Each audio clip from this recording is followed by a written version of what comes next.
Alright everybody, welcome back to UKSG Green 2025. This event we're raising money for Crisis. You can donate with the links below the stream, or using !donate in chat.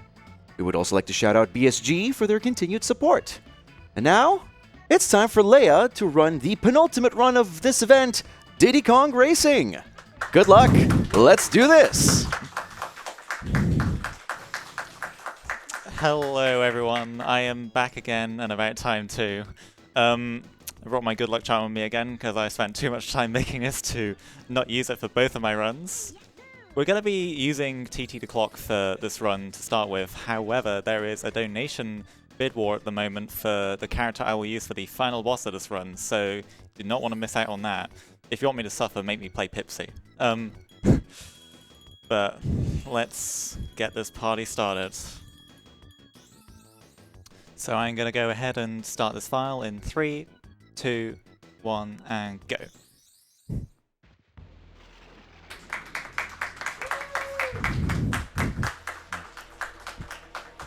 So 100% is, as you might expect, we're going to be collecting everything in the game. So this includes 4 pieces of the Wizpick amulet, 4 pieces of the TT amulet, 47 golden balloons, and the 4 magic keys as well. Also the 5 golden trophies. I'm quite excited that 100%'s gotten into an in-person marathon again, actually, because in recent times, Any%'s been kind of winning out over Hundo in in-person marathons, even though Any%'s a very not marathon-friendly category. Yeah, I've got a bit of an intro here, but as soon as that's done, I'm going to be going around the overworld and collecting the 4 balloons that are hidden for me. Also, we're playing the Japanese version of the game. I'll get into exactly why later on, but it is the best version of the game for most things. And it's also the cheapest, so it's quite convenient. So going to go ahead immediately talk to Taj, switch to plane.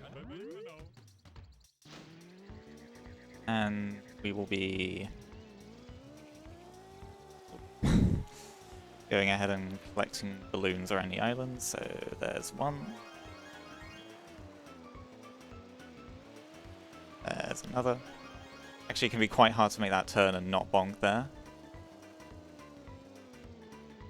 There's another. This one could be a pain. Nice. And last one. Nice. No hitches there. So we're actually going to go into Jungle Falls first, even though Ancient Lake is the first track. Just a bit faster in map movement. We're going to immediately skip the cutscene of panning the camera around. This saves a little bit of time each time. You can do it the first time you need to do it the first time you go into each race. After that you can skip it immediately. So if you've ever watched a speedrun of Diddy Kong Racing, the main speed tech you probably heard of is A-tapping. So instead of holding down the accelerator like most racing games, I'm actually rhythmically tapping the A button because, at least in the car vehicle, the A button will give me a burst of acceleration as well as, but it will also give me traction onto the ground. What I did there was a cutscene skip. I paused on the final frame of the race. It saves that I got first in the race, but it allows me to skip the cutscene of being awarded the balloon by Taj.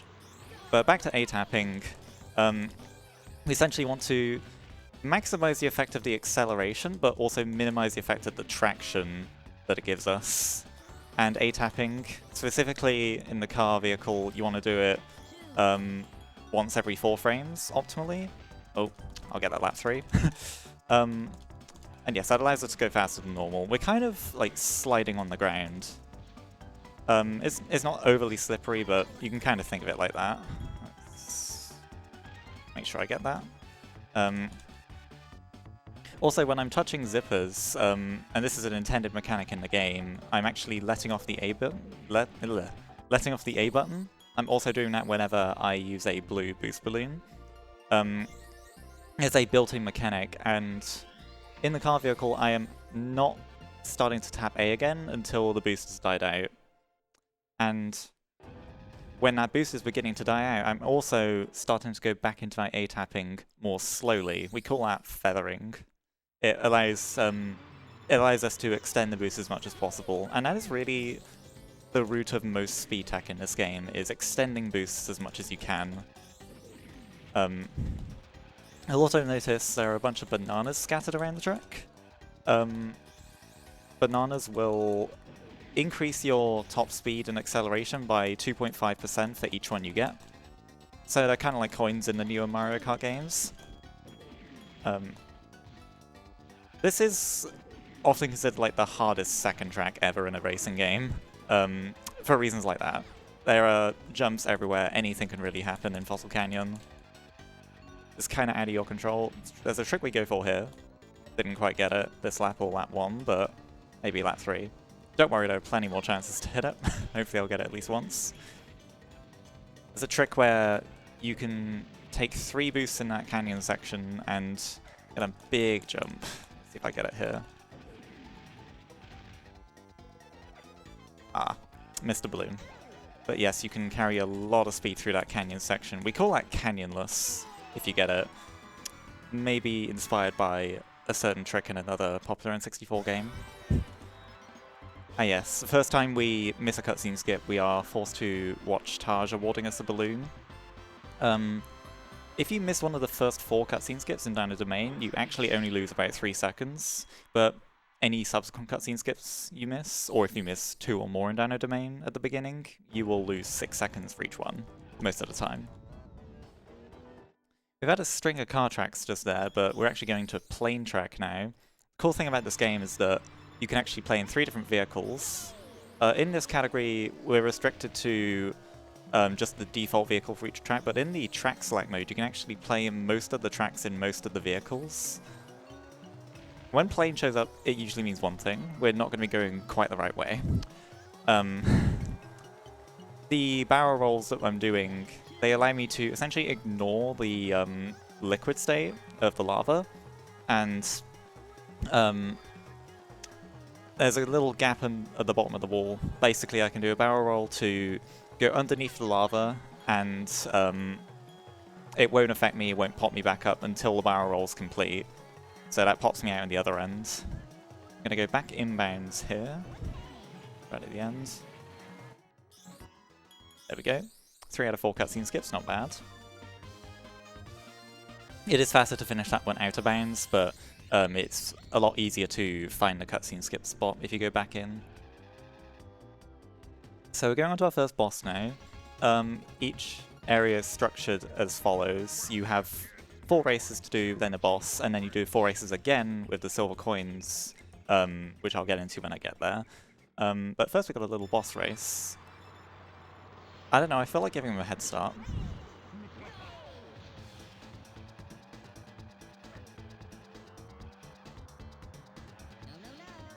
Oh, that's weird. I'll see what happens. Oh, okay. That is a tricky skip. There is a checkpoint at the end of the track that kind of overlaps at the beginning. You can drive at the wall and grab it. It oscillates every frame, so you've got pretty much a 50-50 chance getting the right checkpoint. If a wrong way shows up, then that means you've got the skip, and it will start counting down until it hits the checkpoint that is at the end of the track. So silver coin races are coming up next, but does Paul Lister have anything for us? I do indeed. Yes, we have a couple donations here. First one is £50 from John Irenicus, saying, "Well done, Leah at Kazuno!" Exclamation mark. Marley and Co. are fully supporting you. We also have a £5 donation from Paulister. I did not donate that. It says, "Love you, Paulister. Take care and hope to see you again soon." Yeah, I sure hope I see myself again soon. That is... no, in all seriousness, thank you, whoever that was, for that donation. And thank you for putting it towards Grim Reaper for the end of the end. Basically running the clock to kill off the end in the MGS3 run. But yes, thank you all for your donations. Back to you, Leah. I actually completely forgot that before the silver coin races we got a little mini-game here. So we picked up a key when we were going through Ancient Lake, and that unlocks a mini-game in each world. There's a key in one of the tracks in each world. I unfortunately failed the optimal strategy for this. getting my eggs stolen. But yes, you need to put 3 eggs in your nest here and let them hatch without them being stolen. I'm gonna pick up a balloon before I do that to be extra safe. Diddy Kong is coming right for my nest there. So is Timber. This can really kind of go anyway, but it looks like we're in clear here. Unless Crunch has anything to say about it. Okay, cool. So, as a reward for that, we're going to get a TT amulet piece. So we'll need to collect the 3 other pieces for that, for something important at the end of the run. And because I missed a cutscene skip in Dino Domain, I missed the one in Fossil Canyon, I was actually able to skip the cutscene of Taj awarding me a TT amulet piece there. It does still lose time to miss a single cutscene skip in Dino Domain, but it's not too bad if you miss just one. But from now on, all cutscene skip misses will lose at least 6 seconds. So, gotta be really on my toes with them. But these are the silver coin races. So you need to collect 8 silver coins and then also win the race. And on top of that, the computer races are a little stronger in silver coin mode. Oh, that was scary. Do not want to take a drink now. So we've got all the coins here, we're just going to finish this off quickly. As if it were normal. CPUs can really get in the way in this game, but unlike a certain worse racing game for the N64, they actually do not rubber band in this game. They're more like stationary obstacles. We can kind of predict when they're going to get in the way, usually, depending on our pace. And as far as silver coin routing goes, we need to kind of intertwine it with the banana routing. We want to get a lot of bananas as soon as we can, so we can get the benefit of having more bananas for more of the race. But we also usually want to mix that with picking up most of the silver coins on lap 1. It really depends on the track though. Oh, whoops. And there are some tracks where really everyone has like their own strategy for getting the silver coins. There we are, pick that one up. I should also mention the soundtrack for this game, which is absolutely fantastic. I'm having a lot of fun listening to it right here. Ooh, don't hit me, thank you.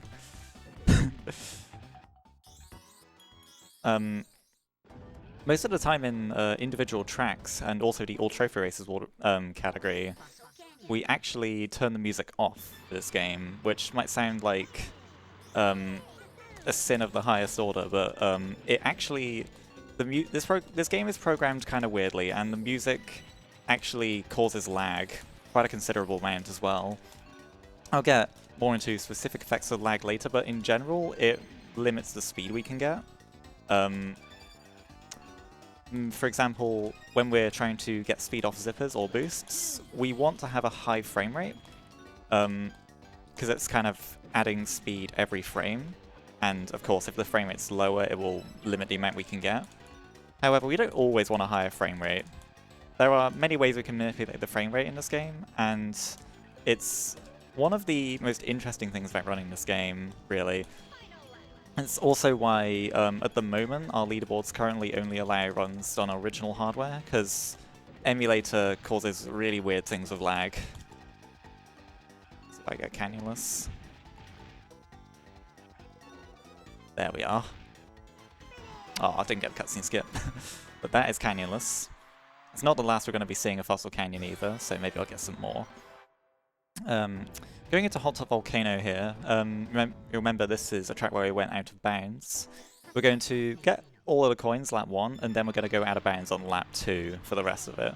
While I'm doing that, does Paulista have anything else for us? Yes, I do. I have a couple more donations that just came in. Starting off with a £10 donation from Miss LWD saying, "Take my money, Paulister. Amazing event. Great runners. And I'm going to miss you, buddy. Staying towards the end. Can we get some hype for all the runners and volunteers for making this event possible? Love you all." And you can totally see in the camera that I am totally not trying to signal people to like, hey, bring it in. Yeah, that's going towards Grim Reaper for the MGS3 incentive. We also have a $5 from I'm Paulister, unless I close my eyes before looking in any mirror. In that case, I won't be seeing myself anytime soon. I will say thank you for this. I do believe this is a Pollister donation train happening. Can't believe it. Keep those donations coming. Let's hit that 7.2k. And back to you, Leah. I had a bit of trouble with this coin right here. I wanted to pick this up on lap 1, but I missed it, so had to go back in a little earlier than I would have liked on lap 3. Just coming up to the end here, though. I never explain the barrel rolls I'm doing in plane, but basically, the barrel rolls in plane kind of act like a boost. So we want to be not touching the A button while we're doing that. And it actually essentially means that a lot of the time in plane we're playing without the A button at all. There are a good majority of the plane tracks you can actually complete without the use of the A button, and is the most optimal way to do so. But before that, we got Tricky again. Basically a 50-50 to get Tricky skip, so can we get double first try? There's been a bit of a trend of marathon runs getting double first try. Is that true here? No. Runner's curse. There is kind of an optimal spot we're aiming for. There's a little black spot on the wall that it statistically gives us the best chance of hitting the skip, and that's more of a recent development. You can do the skip a lot faster, but this is the most consistent way to do it. And when I finish this race here,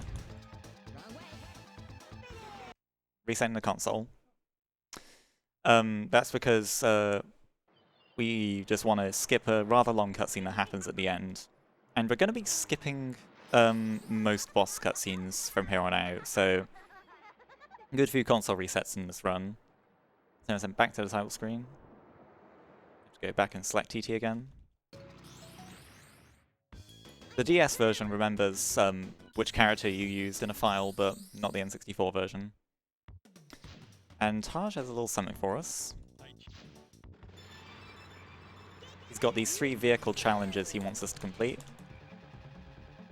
So this is possibly the simplest race in the game, just a big donut.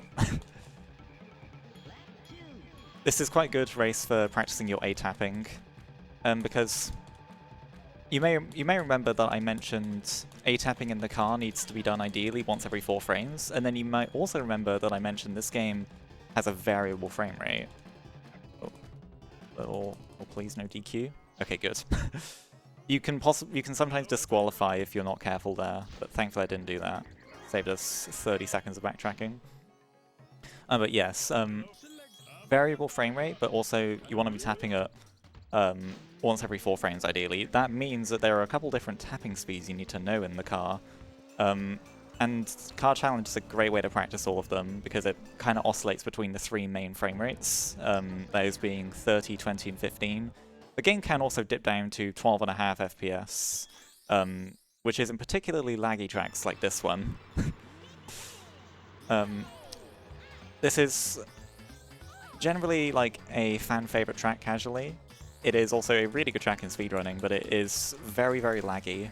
Call this the lag village sometimes. Got a couple big jumps here. Oh, that was not so big. There are some really crazy jumps you can do in this track, that we tend to do in like the time trial mode, when we, have hours and hours to grind away at a track, but when we gotta do it in an RTA run that's 2 hours long, gotta play it a little bit safer.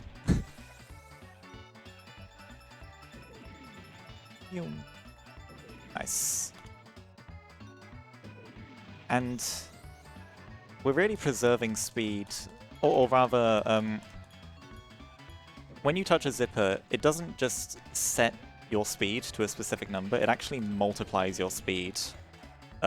So whatever speed you currently have, it kind of multiplies it. That means that if you chain zippers together, you can build up quite a lot of speed in certain situations. This is a very tough cutscene skip tip. Nice. When I'm buffering the cutscene skip, so when I don't hit it the first time, the rate at which you want to buffer the start button actually depends on the frame rate, and 15 FPS buffers like that one are very difficult to hit. Gotta really be in the know regarding frame rates. Make sure you're confident in what you're doing and just be familiar with the frame rates and the tracks. This is the key for Snowflake Mountain. It can be a pretty hard one to get fast, but thankfully that was fine. Snowball Valley is a short but pretty crazy car track. Oh.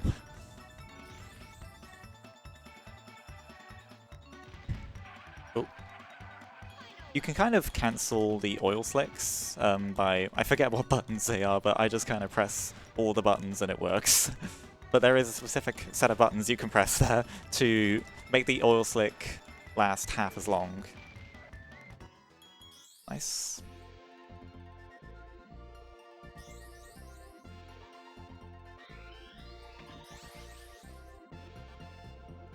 Got a little bit of downtime in the next track.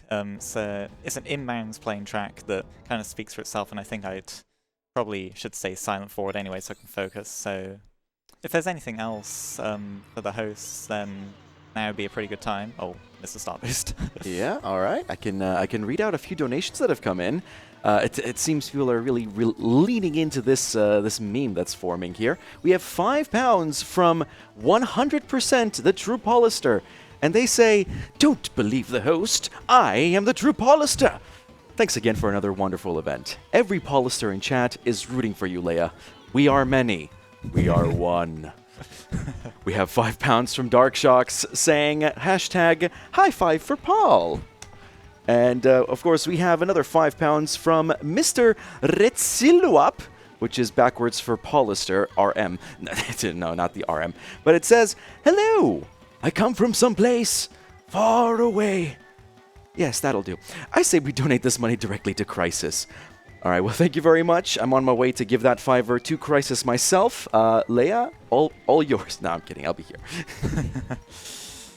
You've come in just at the end of that track there. I messed that up a little bit, but anytime around a minute or under a minute is generally what you want to aim for there. It can be a very tough track to do well. I do think Everfrost Peak is one of my stronger tracks in this game.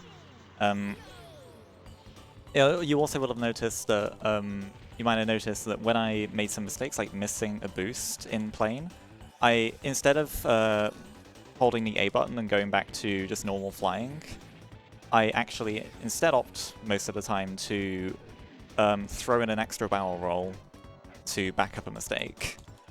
Because it's not an issue in car, but in plane and also eventually the hovercraft, going back into A-tapping takes a little while. You have to build up a hidden stack called throttle before you can actually get into the A-tapping again, and yeah, it takes about a second to completely build it up each time, so where possible you want to avoid that. Got another really hectic car track here, with another fan-favorite soundtrack right here. This track's got a lot of big jumps, but it's also very difficult to do without any major mistakes. I'm a bit low on the bananas for this one, but it is kind of hard to get all the bananas here. This is one of the tracks where you actually... Oh, wow. That was mean. One of the tracks where you actually can't get up to 10 bananas most of the time. Generally, we only go for 9 here.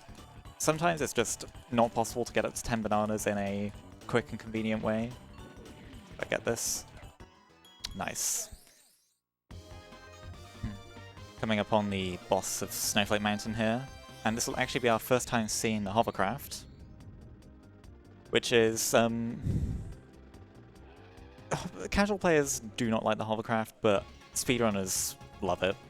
It's a really confusing and frustrating vehicle to know how to control casually, but it is home to so much speed tech, and you'll be able to see some of that right here. So immediately you'll see I'm wiggling all over the place. That is snaking. So an inbuilt speed mechanic by the devs is that you will gain speed while turning in hovercraft when holding the R button, which I'm also doing at all times. We can abuse that, and we can constantly turn on straightaways to pretty much constantly be going faster. And then if you pair that with A-tapping, you will go really fast. Now, speaking of A-tapping in hovercraft and also plane works a bit differently to in car. It's almost more accurate to call it A-releasing, because whereas in car, it's important to only tap the A button for a frame at a time, ideally. In hover and plane, we ideally only want to release the button for a frame at a time. It's the release that's giving us the speed, rather than the tap. Another console reset there. We've only left Snowflake Mountain half done, but we'll fix that up later. For now, we've got a different task. Going to possibly the most physically painful race of the run. I'm sorry, Hover Challenge enjoyers. I'm not one of you. So, this is a minute 10 seconds, pretty much, of just snaking and A-tapping. This is quite painful on the thumbs, usually, so yeah. Definitely exercise caution when learning how to play hovercraft, because it is incredibly fun, but also it's destroyed thumbs and controllers. Definitely do it in moderation, build up the resistance, and then you too can become good at the hovercraft. Thankfully, we're already about halfway done with this. Combination of snaking and A-tapping is really helpful to get this out of the way quickly. Only like 23 more seconds of tapping here, then I can be free. Another thing about these task challenges is that, and all overworld movement in general, is that you can imagine we're pretty much at 0 bananas the whole time. So that makes this take even longer. Makes it feel even slower than a normal race. Thankfully we're done now. Turn around a little bit before we touch the finish line, because we're going to be going backwards here. Over to Sherbet Island.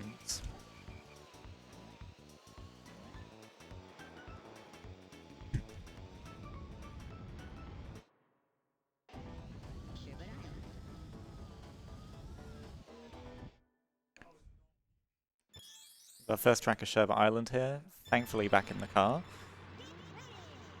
This is a very short track, but a lot can happen here. It's quite a difficult one to do consistently, I find. Big boost chain here. Nice. The dream is to hit that 3 laps in a row. Oh, interesting to get that balloon there on the left. CPU is getting in the way a little bit on lap 2.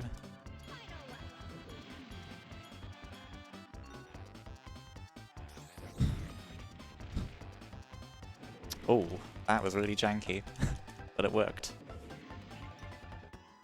Nice. It was a pretty good treasure caves. You can get like a 33 in that, but I'm happy with a 38 myself. Going into Pirate Lagoon now, our first actual hover track, and a very chaotic one. We're really trying our best to chain boost as much as we can here. Oh, that is a very cool boost chain to hit, but it's also very difficult. For the same reasons I mentioned back in Everfrost Peak in the plane, the throttle stat in hover, there we are, really clean. The throttle stat means that we want to chain boost as much as we can without having to go back into A-tapping. And yeah, plenty of opportunities to do that here. Next track doesn't have a whole lot going on, so if I can hand it back over to Paulister. And I will take the hand back. We do have a few more donations. Here is £10 from Andy Panther saying, "Hello UKSG, thank you for hosting such a great event and for giving Leah a chance to show off the best racing game." These £10 are going towards Tip Tup being the final boss, which is now on the podium with £10, trailing behind Conquer on 69, nice, and Banjo with £96, not so nice. We also have £5 from Paulister. Now you all will have to guess which Paulister donated this, because this comment reads, "Insert witty comment here."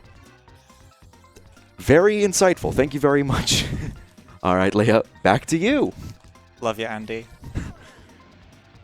This track has the key in it. It's very easy to forget the key here, so we're going to not do that. There we are. This one's by far the most out of the way. Oh, hitboxes, gotta love them. It's actually faster to grind against the wall here for some reason. But just like that, we're now going to be completing this track normally. Doing that keel grab on lap 2 kind of allows me to be out of the way of the CPUs for the most part. I'm still going to catch up to them, but not for a little bit. This last turn is quite infamous casually, and it does destroy a good few speedruns too. In time trials, you've got to take that last turn at full speed every time if you want to get a high ranking time. And it almost feels like there's only a single frame where you can actually make the turn at full speed without holding the A button to intentionally slow yourself down like we tend to do here. Holding A, oops. Also, whenever I bonk against a wall in car, I am holding the A button for a little bit before I start tapping again, just so I can get my throttle back up, get back up to full speed.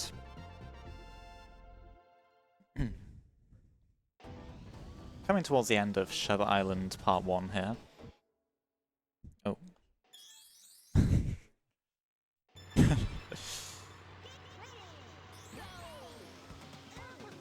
Oh dear, got completely destroyed there. Whale Bay is, I believe, the track where we actually get the least bananas in a 100% run. We only get 7 bananas in this track. There's that other one behind the mast I was trying to get. Also, a very difficult boost chain there, where you want to jump into that last balloon. Oh dear. Now, normally I only ever go for that on lap 1 and then take that other balloon to the end of the track each time, but I missed it here. There we are. That's what I wanted to do. Still not touching the A button for any of that, just barely had enough speed to get into that zipper. And this is also quite a laggy track. This is going to be a 15 FPS cutscene skip again, so I hope I can hit it. Ah. That is another one of the hardest cutscene skips to hit, usually.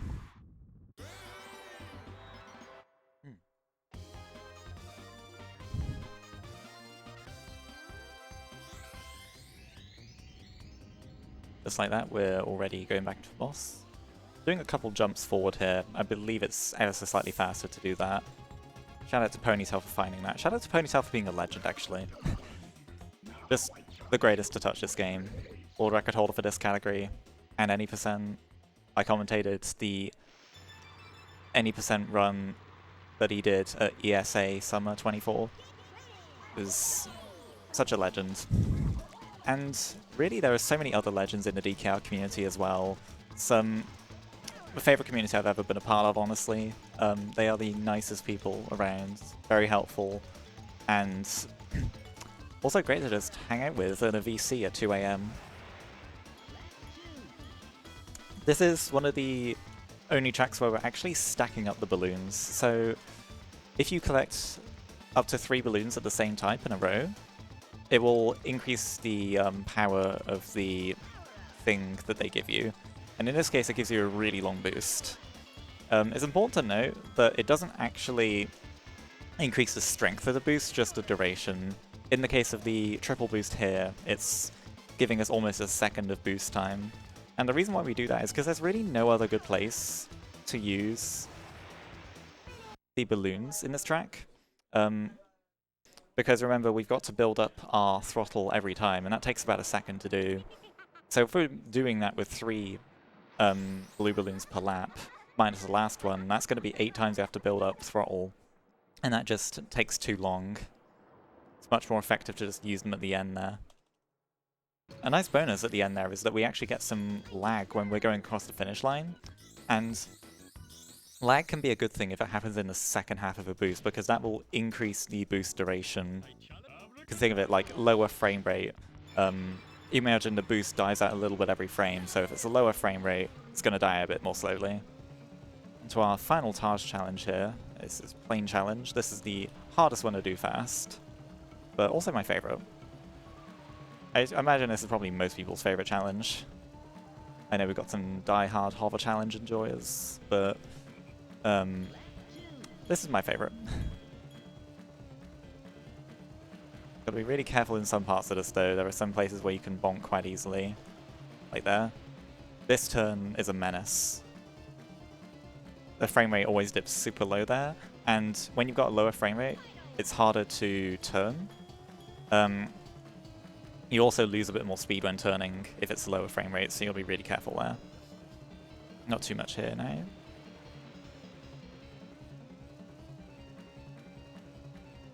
And there we are. Really anything around like 55, 56 is what you want.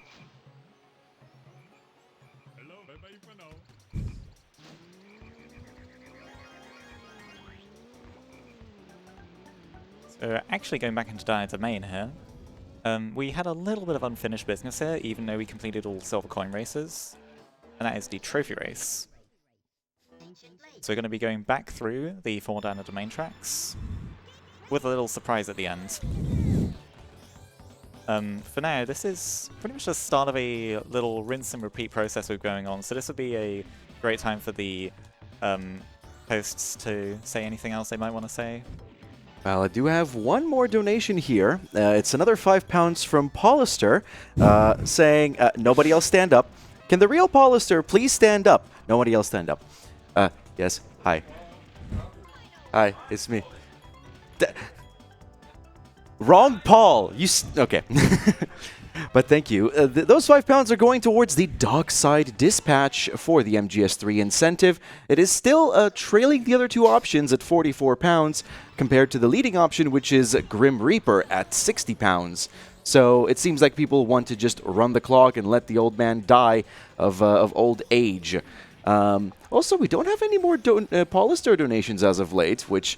honestly, given my financial status, yeah, that tracks. But yeah, keep those donations coming anyway. We are so close to 7,500. Let's get there, folks. We're nearly at the end of the event. Let's hit that big milestone. Back to you, Leah. So, this is one of possibly the last time we'll see Fossil Canyon. So, hopefully I get some good canyon listers in here. Generally... this is just a really important track to be good at. Oh, whoa.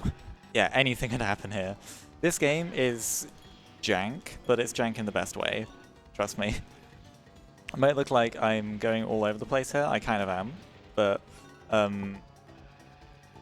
yeah, this is just a super chaotic game. A little caught on the wall there. Ideally, you want to be aiming for under a minute there at high level. But...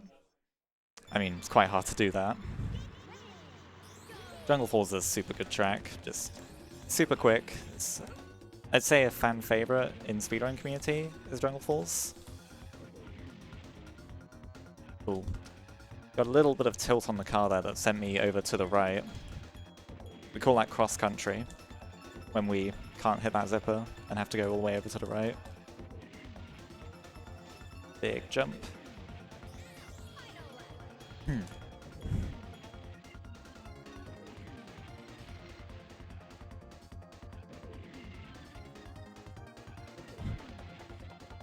Pretty good.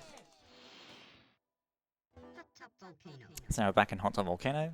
Gonna go out of bounds, as you might expect. But not where you think we're gonna go out of bounds. We're gonna go a little earlier. Now, why would that be? Also, what am I even doing right now? What just happened? Nice. Okay, what just happened? So there's a wrong warp there. I don't know why. There's a wrong warp under the finish line in Hot Tub Volcano. And we just took it, and somehow we ended up back in the overworld. How did this happen? Well, let's forget about that for now and just do Icicle Pyramid. I'm sure I'll explain it eventually. Icicle Pyramid is one of the more consistent minigames. Mostly just camping on this upper level here. Camping, homing rockets. Take that CPU down. He's got just one hit left now, and another CPU will come and kill him. Oh dear. Oh, maybe not. That did not go as planned. Oh dear. It's okay. I've dispatched of him now. I have to go down and hunt down Drumstick myself here. Where could he be hiding? Oh, I'm going the wrong way. This minigame can get really out of hand if it does not go right. Single rocket? Nah. Camp homing rockets for a little bit. Yeah, this can be a pretty big time loss. You don't back it up well. Oh, get here, you. Just 2 more hits on him. Nice single. Ah, I tried to snipe. Right, let's finish him off. Oh, the double shot. That's maybe about 40-45 seconds slower than an optimal Icicle Pyramid, but oh well, what can you do? In some cases in these minigames there is just RNG that kind of goes out of your control. So now in a possibly confusing twist here, we're going to go back into Icicle Pyramid. And we're actually going to intentionally lose. Oh no, do not fall down to the lower level. That is very slow if you're trying to intentionally lose. So why would I be doing this? So you might remember about 3 minutes ago, I wrong warped in Hot Tub Volcano, and I left the track. What happened there? Well, I was still in the trophy race, because the last track never finished. I went back to the overworld, still in the trophy race state, and I completed Icicle Pyramid, and the game actually puts precedence to awarding you the TT Amulet piece rather than awarding you the trophy. So I got the TT Amulet piece, and then I went back in and lost Icicle Pyramid. That counts as a 4th place finish because there are only 4 CPUs there, or 3 CPUs and me. And that is enough to get the golden trophy for Dino Domain. Well, I say for Dino Domain. It looked like it was awarded in Dino Domain, but I've actually just gotten the golden trophy for Snowflake Mountain. Because the game only cares about the world where the final track of the trophy is, or, well, quote-unquote track in the case of Icicle Pyramid. So yeah, I just got the trophy for Snowflake Mountain. And now you can probably see where that's going to go. We've got 4 other trophies to get, so probably imagine how that's going to go from here. I am over the line. Oh wait, no, I'm on lap. I'm not on the last lap. Nope. My brain did not work the right way there.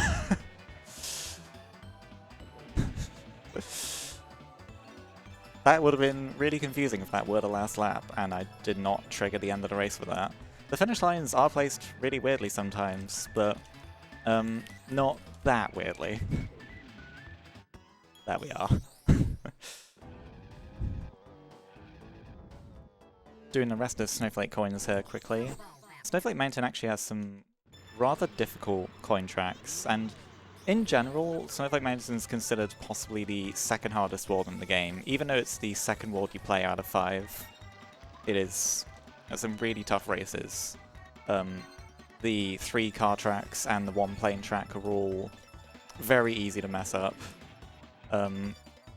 Snowball Valley, like, anything can happen really. It's the least consistent of all of them, even though it's the shortest.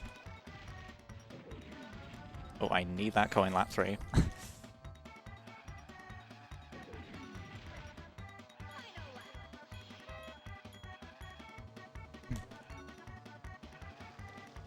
Let's just play extra safe here, make sure I get it. Oh dear. Here we are. I know I mentioned in the bubbler race that we don't tend to get double or triple balloons normally, but sometimes there are cases where it can just happen. You happen to get a double or a triple, which is quite nice. A lot of these plain coin races are some of the hardest races in 100%, especially this one. I'd say this is up there in maybe the top 5 hardest races in the category.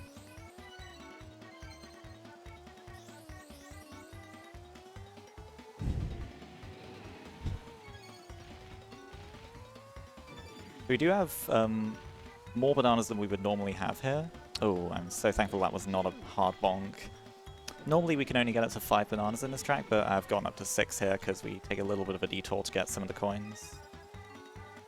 Feeling pretty good though.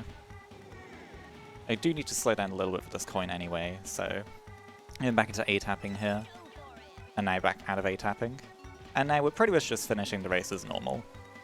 Let's see if I can get a nice lap here, because this is the last time we're going to be seeing Eberfrost peak. Let's see if I can get all the boosts. The big chain. Ah.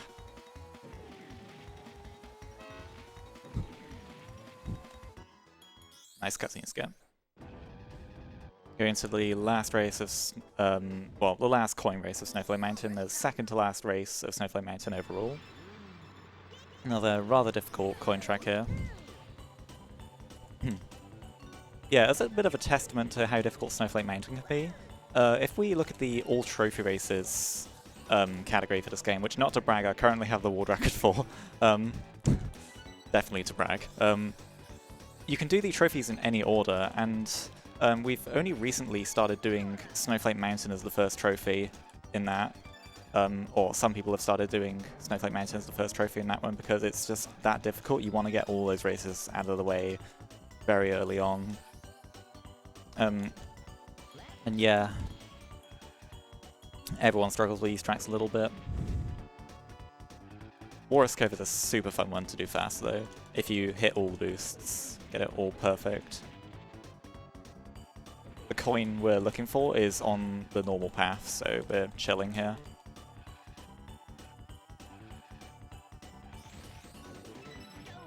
Oh, how did that work? That was sketchy.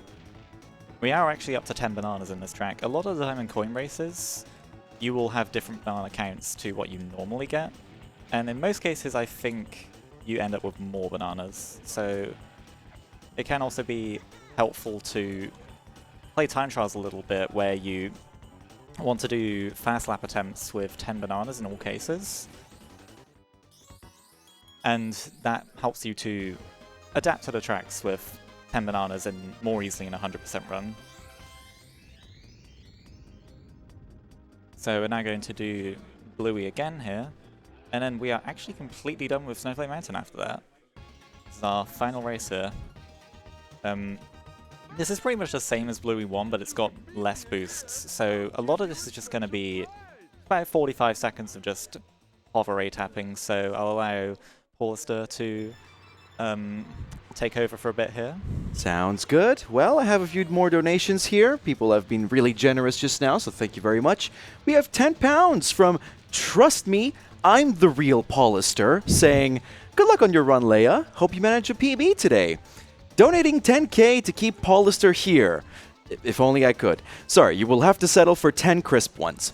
Thank you for this amazing event and community you have grown, and we will try our best not to burn the event down without your supervision. I've been asked to sing, will the Real Paulister please stand up? Please stand up. Please stand up. I'm not continuing. Love you, my liege, from your future, reference to a team name that was issued in a pub quiz that was not on stream. Yes, I do know exactly who that was. Thank you very much for that tenor. We also have £6 from Drywall saying, Nico and I say hi and good luck, gamer. Finally, we have a fiver from Hib saying, yeah, Paulister this, Paulister that. Leah, thoughts on DK64randomizer.com? And I'll leave you with that.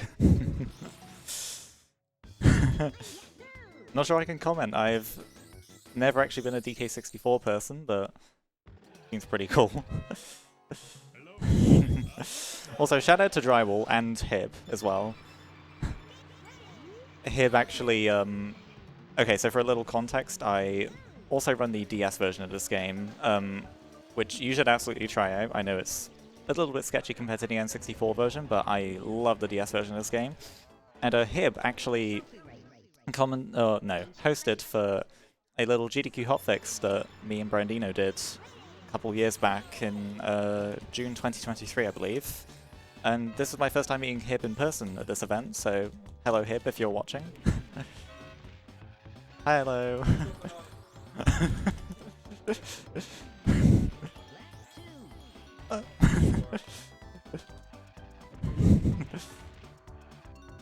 Also, hello Drywall. Drywall is cool too. And so thankful I've got all these people watching here today. I really wasn't sure how many people I was expecting to watch, but a lot of people have turned up, and even been donating, so it's much appreciated to show both the support for me and also for the amazing charity we're supporting today. We're going back into our little rinse and repeat process here with another Fossil Canyon, and still got a couple more Fossil Canyons left, so still time for anything to happen, really. It is quite difficult to get that kind of shimmying between the balloons there. Very quick drift switching to pick up the balloon and then also hit the zipper. Little thing I'm actually doing right here, I am tilting down left on the joystick because you can actually control the car in the air a little bit. If you pull down like that, you can gain extra air. You can also push up on the joystick to force a car down a bit faster.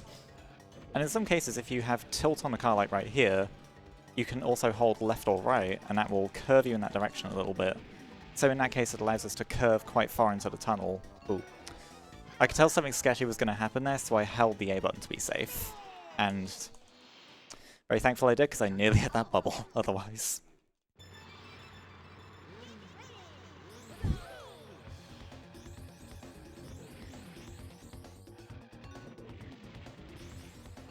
Something I've actually been doing in all of these car tracks up to this point is a little bit of more recent car tech, or car tech that's taken prominence in more recent years, 2020 onwards. The air tap, which basically allows you to get extra speed when you land from a jump by tapping the A button like the frame before you land, like right there.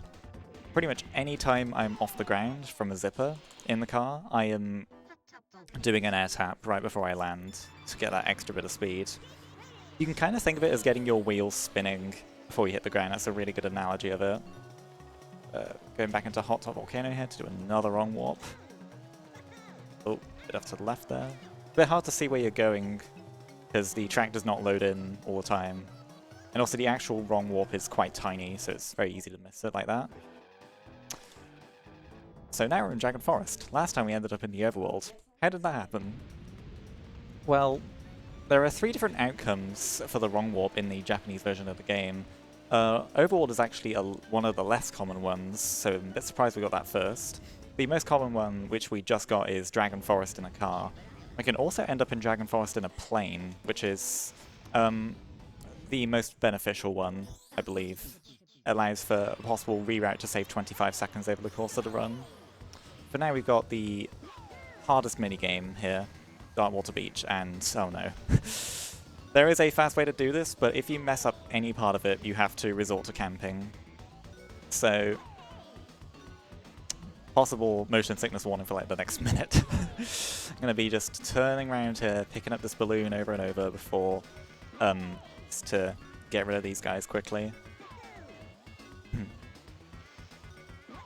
There is an art to doing this. I am not the best at picking up these balloons quickly. Thankfully, we only need to do it a couple more times. They actually got a hit on each other there. I believe Crunch got a hit on Diddy there. Oh, how did I miss? He's right behind me, isn't he? There we are. Yeah, very, very difficult minigame to do fast. It can kill a good run at top level. So we've got our third TT Amulet piece there, and much like in Snowflake Mountain with Icicle Pyramid, we're going to be heading back in.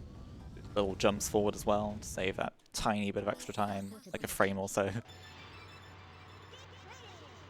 So the quick lose here. Again, this is quite difficult to do quickly. More so than actually doing the missile camping. But you don't have a way out of this one, you've got to do this. So we're going to be awarded our Sherbet Island trophy there. Again, it's going to look like it's in Diner Domain, but it's actually in Sherbet Island, trust me. And then we're going to be going back into no, not snow coins, we just did that. Sherbet coins, which, another rather difficult segment. Really, all of the coin race segments can be quite tough. But I'll hand it back over to Paulster for a little bit. Absolutely. Well, folks, I am starting to piece together who, every time a Pollister donation comes in, which one is not by a real Pollister.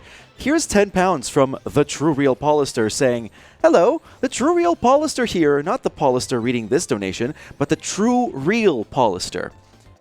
See what's missing there? This donor has not put this money towards any of our incentives. If this were the real Pollister, if there was an incentive open, the money would be going towards an incentive.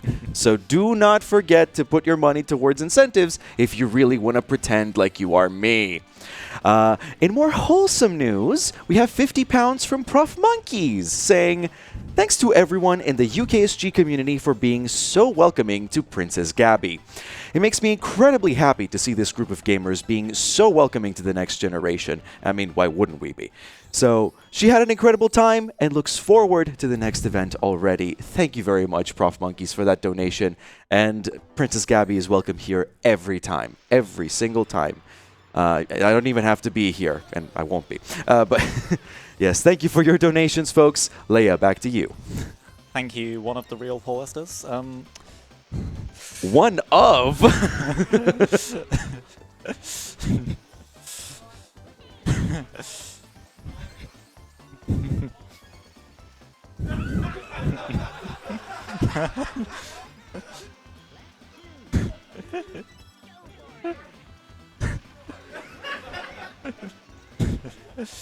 I fear I may have created a paradox.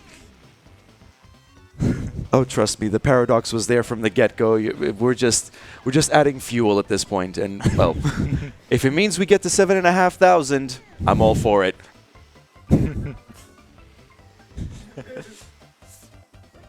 Pirate Lagoon is a bit of a weird coins track. I feel like everyone really has their own strategy for this one, and in my case, I prefer to just get all the coins on that one. That was a pretty good Pirate Lagoon. All things considered, both of the Pirate Lagoons I did in this run were pretty top-notch, considering it is possibly the hardest hover track we do in the run. A little thing about hovercraft is that actually it's by far the least represented vehicle in the main RTA categories, 100%, any percent all trophy races. However, in the time trial mode and also the balloon race IL mode,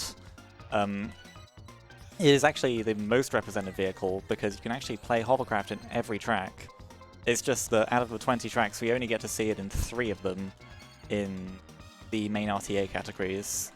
Any percent in particular has a marked lack of hovercraft, which is a real shame. This is another reason why Hundo is better than any percent. Don't tell Ponytail I said that. Ooh. Whenever I'm actually like gliding against a wall like that in the car, I am actually... the game treats it as ground, and the way car builds speed is by having grip on the ground. So I actually am building a little bit of speed when I'm touching a wall and holding the A button. Not that there are many places where that can happen, but that is one of them. Cool. Ship section is very difficult in this track to do well.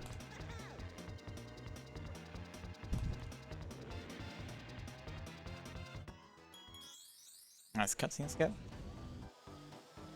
Whale Bay Coin's another tough one. Overall, I think Sherbet Island is probably my weakest world. Even though hovercraft is sometimes considered one of my best vehicles, well, I mean, okay. I mean, every one of the vehicles in this game is a top 3 vehicle, but even though hovercraft is one of my best vehicles, and this trophy has, not trophy, this world has 2 hovercraft tracks, 3 if you count Bubbler, I'd consider Sherbet Island to be my weakest area overall. Just the tracks are just really inconsistent on the whole. Present Island's the most consistent one in there. I need to get that coin lap 3. We do not want to be redoing any races here. Ooh. That's the last time we're going to see that whale, thankfully. That whale's not fun to deal with. Nice. Little thing about redoing tracks quickly. It's happened to everyone before that you get a bit excited when doing a cutscene skip. You pause on the previous frame, the frame before you finish the race, but you don't realize you already menu to go back out to the lobby, and you've got no balloon. It's happened to everyone. Everyone's lost a run like that. It is the most painful thing you can do in this category. But thankfully, we're a bit more relaxed with the cutscene skips here. I mean, we're rushing because we're in a speed run, but we're also not in that much of a rush. In Bubbler 2, there is one less balloon, so it's much the same as Bubbler 1, which is going to have a bit of a weaker boost across the finish line. I can also take a slightly tighter line towards the beginning of the track, except on lap 3. Is where there would be a balloon. Right here, there is not, so I can take a much tighter line there. I can't do it on lap 3 though, because there will be a bubble there, and if you touch a bubble, it is a world of pain. So please do not do that.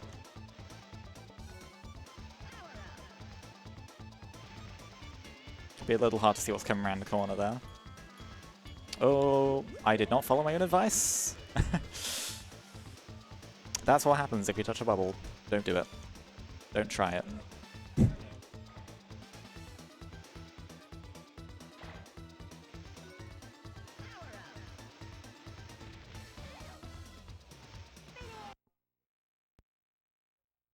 And we are done with Sherbet Island.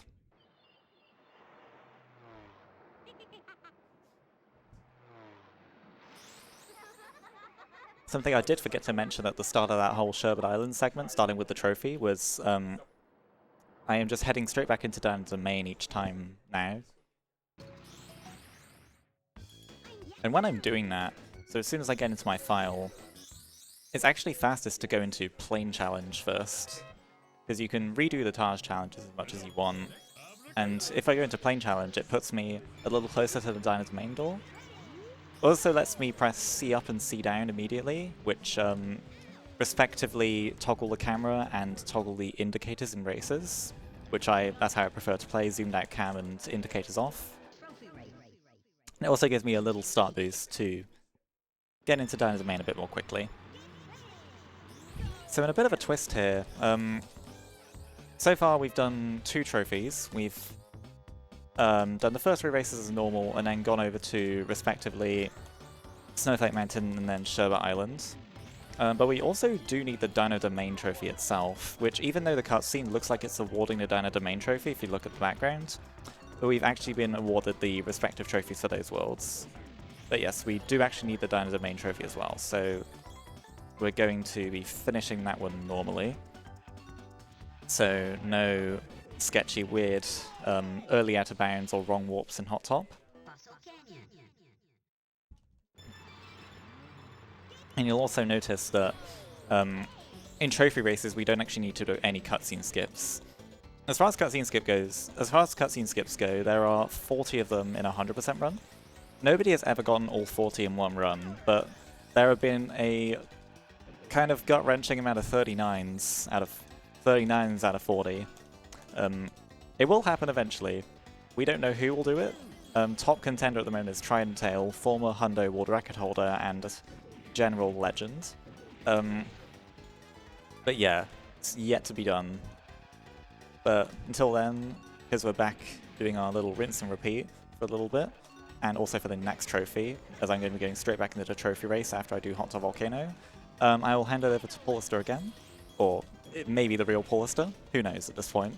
You will find out. There's an official investigation underway. The police are just outside the stream room. No, I'm kidding.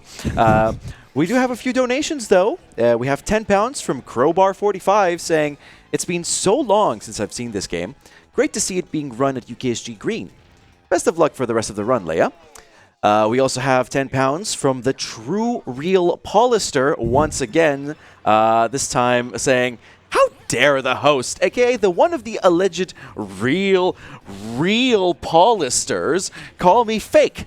Yeah, I've put this to an incentive proving I am the real Paulister." Yes, thank you very much, the True Real Paulister. Your Paulister certificate is going to be in the mail. We also have £10 from Crazy Yo saying, "Thank you all again, UKSG, for another top-notch event. I've had a really good time overall, and we've all helped to put on a great show. So I hugely appreciate the time I've spent with everyone. I'm so sorry for the huge amount of uncontrollable laughter to tears, but genuinely, I had such an amazing time here, and it's on to the next one." So, less than 3. Thank you very much to all 3 of you for all those donations and for putting them towards incentives like true Polisters. Yes, I will make you all Polister certificates and just send them out. It's going to be great. I cannot hear you through these headphones. But yes, Leah, back to you before the madness spreads further. You got me wondering, am I Polister now? Have you donated before? I need to change that. Yeah, I see. We'll call you back. Just going ahead and finishing this one normally. And that should be a pretty good hot volcano time. Almost a 44. And yeah, as I mentioned, because we don't need to do cutscene skips and trophy races, we can actually just take the faster out-of-bounds finish there, instead of going back in bounds to get the easier visual cue for the trophy. But yes, we actually do have the Dino Domain trophy now. We're going to see it in a couple seconds. We're going to be doing this one more time, at least until towards the end of the run. So, last, we'll see a Dino Domain for a little bit. In general, this rinse and repeat process that also exists in any percent to get the trophies as quickly as possible, it makes it super important to be good at these 3 tracks. Hot Tub Volcano is not so important, but Ancient Lake, Jungle Falls, Fossil Canyon are all incredibly quintessential tracks, and they really do kind of just test everything you can do in car. Generally, car is by far the most featured vehicle in RTA categories. I believe it's 12 default car tracks to 5 default plane and 3 default hover. However, plane kind of has about equal importance to car, because in plane tracks, bless you.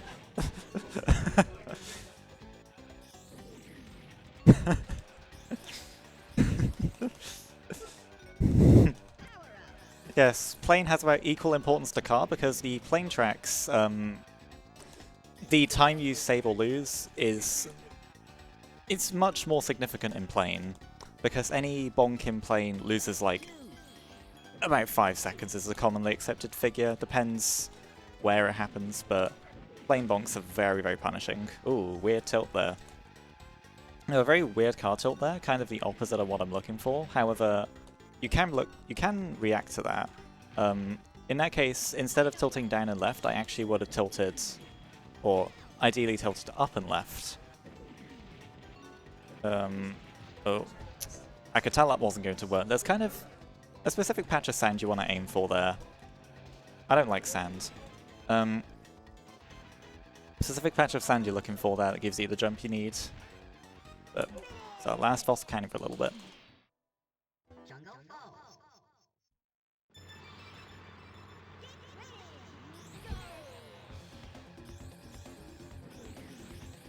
Something I didn't mention as well is that you've got like about 4 different levels of computer intensity in this game. The first level is just normal. The second level you see you're in silver coin races.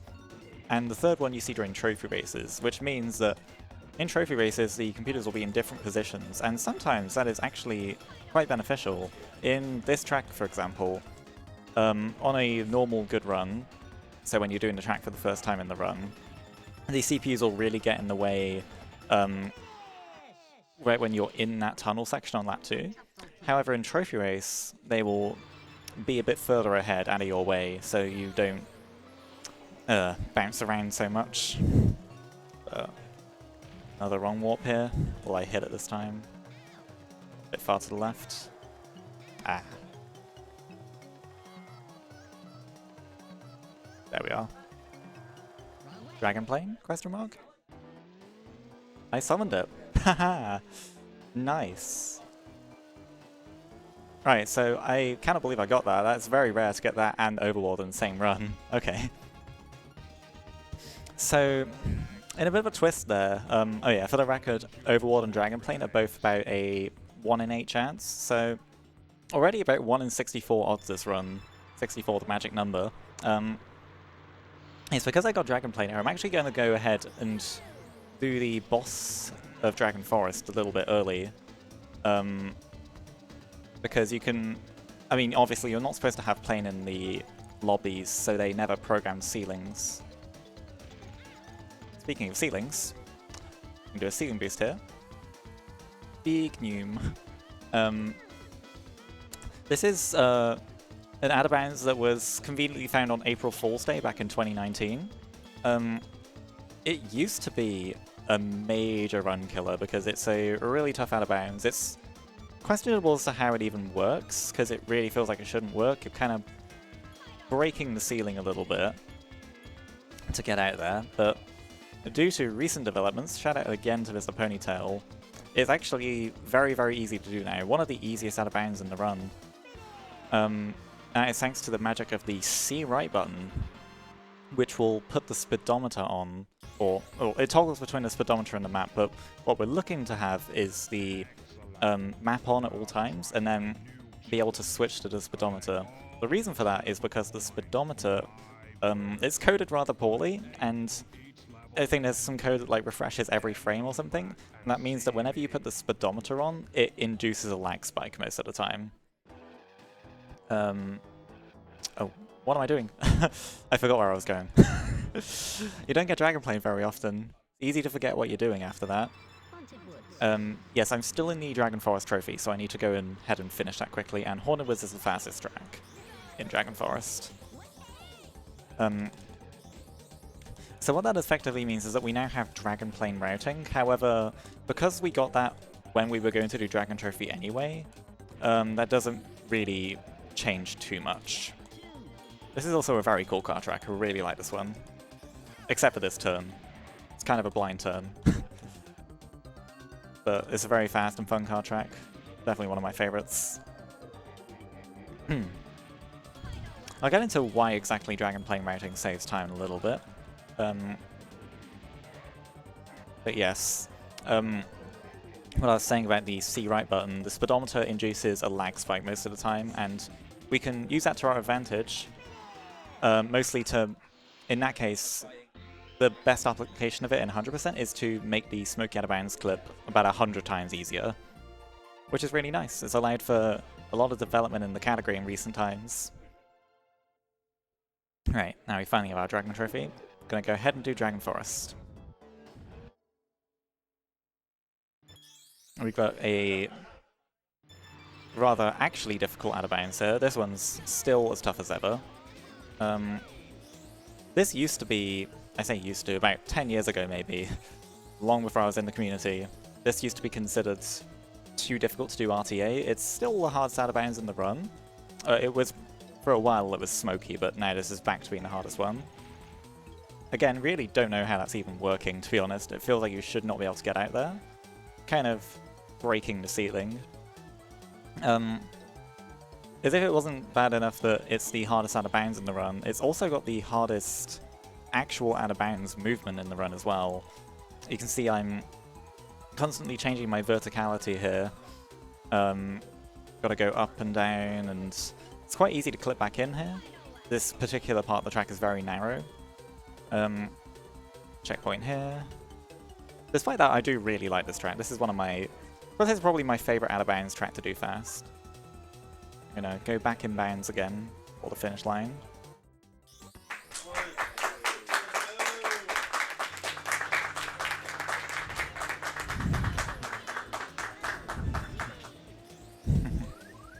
Very glad I got that cutscene skip there. So, the effect that Dragonplane red... Oh no, I knew that. I will use this opportunity to get a double balloon here.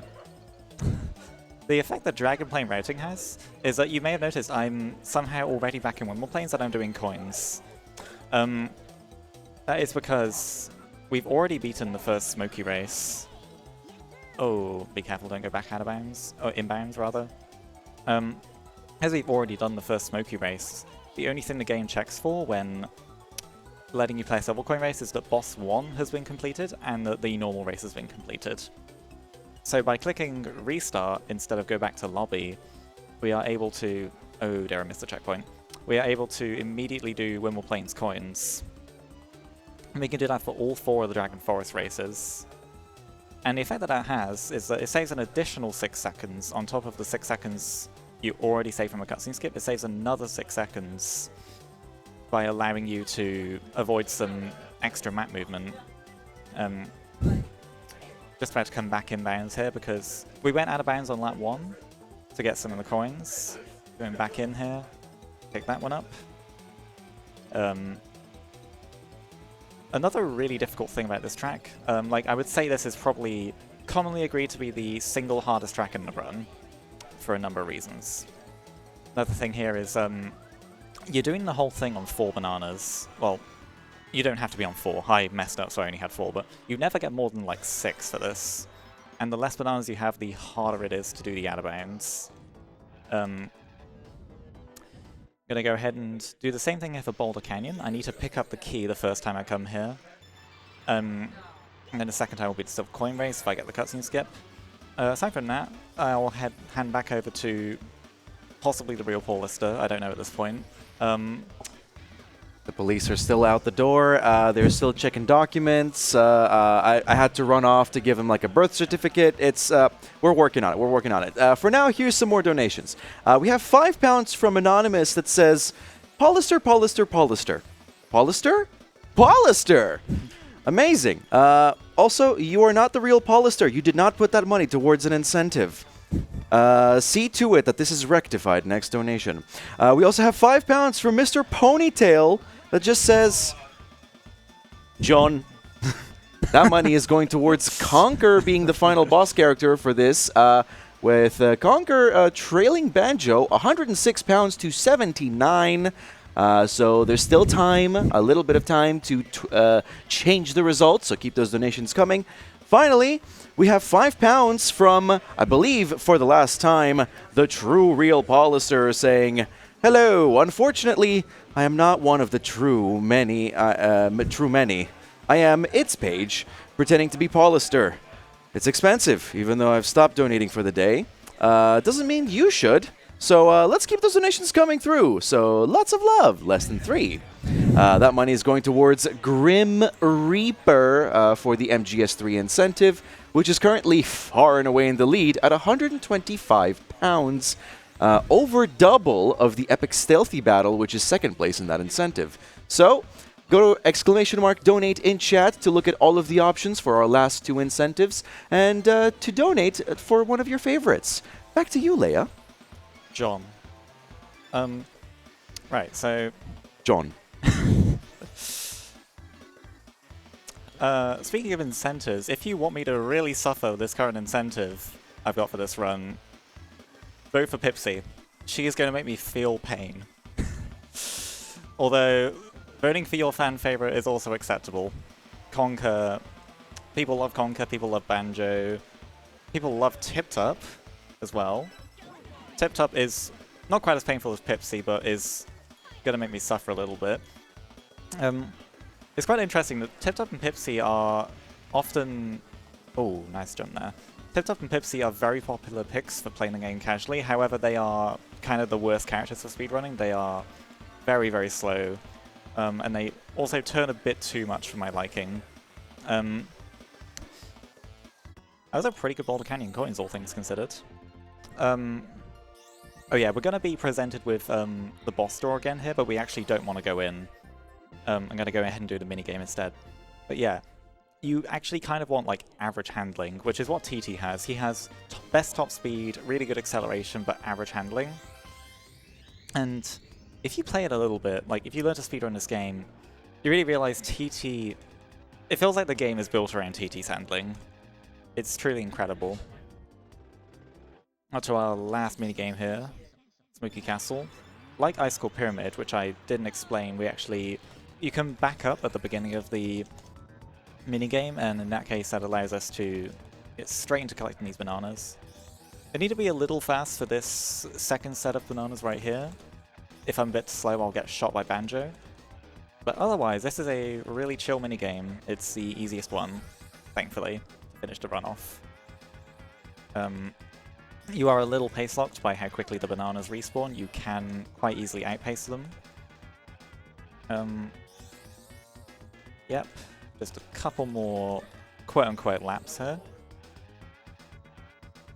And yes, the reason why we wanted to go straight into this minigame rather than going into the boss door that it presented us with is because when checking whether to present you with boss 1 or boss 2, it looks at how many balloons you've gotten in that world.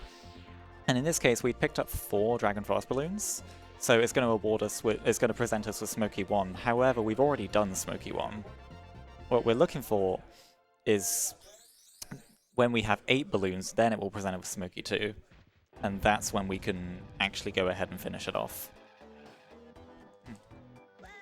Oh no, I don't want to talk to TT. Slightly larger TT. It's our big brother. No, we do not need to talk to him in this run, unfortunately. Hi there, I'm TT. Yes, just 4 Dragon Forest races here, and then we will do Smoky again, and I thought this was coins. I just did the coins movement. Whoops! It really kind of messes with you if you don't get Dragon Plane that often. Because when you do get Dragon Plane, you're doing these coin races and these normal races mixed in with each other. It really messes with your brain, and sometimes you can forget. It didn't matter too much in the grand scheme of things, only missed 1 boost. This is a rather difficult car track. This is a balloon you can take. Just a single balloon in this track. But I actually only take that balloon laps 2 and 3. I find it too difficult lap 1, and also not really faster to use it, because we're looking to get 2 bananas in that section on lap 1. And yeah, balloon makes it a bit difficult to get those. A big lag on that balloon. The balloon's not super effective if you get lag. Really kind of need to be... You need to be delicate with your movements. You need to not drift too much, because drifting creates red marks on the ground, and those will cause lag. It's crazy, like anything will lag this game. Ah. I tried to do a C-press at the end there to lower the frame rate a little bit. I think I'll just go back in. Tried to do a C-press to lower the frame rate there because kind of the best cutscene skip frame rate, the one that makes it the easiest, is 20. The ending of Greener Village is often 30 FPS, especially if you have music off. You can optionally route in turning music off in some sections of the run, and this is actually generally agreed upon to be an optimal section to turn it off. However, in the spirit of a marathon run, you want to keep the music on because this soundtrack is fantastic. But yes, Greener Village is quite a lagless track, and especially around the finish line, it just goes right over that zipper. It can be 30 FPS, so C-pressing will increase the window by a little bit, from 0.03 of a second to 0.05. Yes, that coin. I forgot which coin I was missing for a second. Really all over the place with Greener Village coins. Greener Village coins, by the way, is generally considered one of the hardest races when doing this game casually. You can optionally joke at marathons, am I even going to be able to complete Greener Village coins? It might be too difficult for me. But I think we're going to clear here.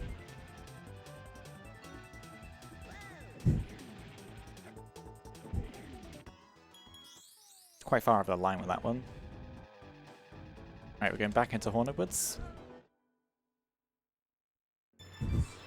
I've just noticed Paul is the question mark on the layout. Let's go. Yep.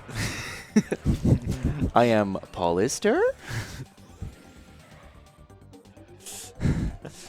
Because we already did Haunted Woods for the trophy race, we've already watched the intro cutscenes, so we can just skip it. We don't need to do the little intro cutscene skip there.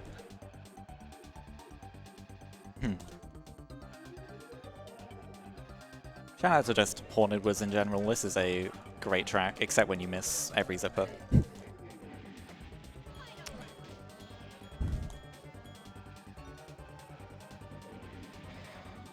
Ooh.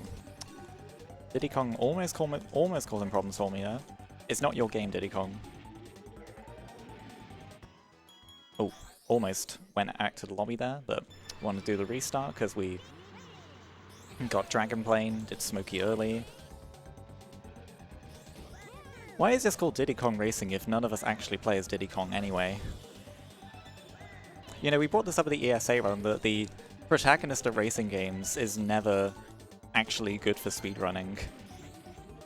Like, you never really play as Mario in a Mario Kart speedrun, and you never play as Diddy Kong in a DKR speedrun either.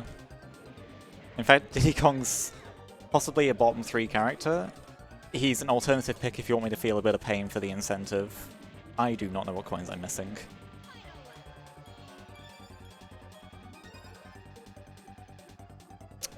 Oh dear, what coin am I missing? Uh-oh. Oh no. Oh no. Oh no. I think I know which one I missed. This is not part of the script. Trust me, faster to do that than redo the whole race. Good thing I picked that up. Do we have a moment for a quick message? Yes, absolutely.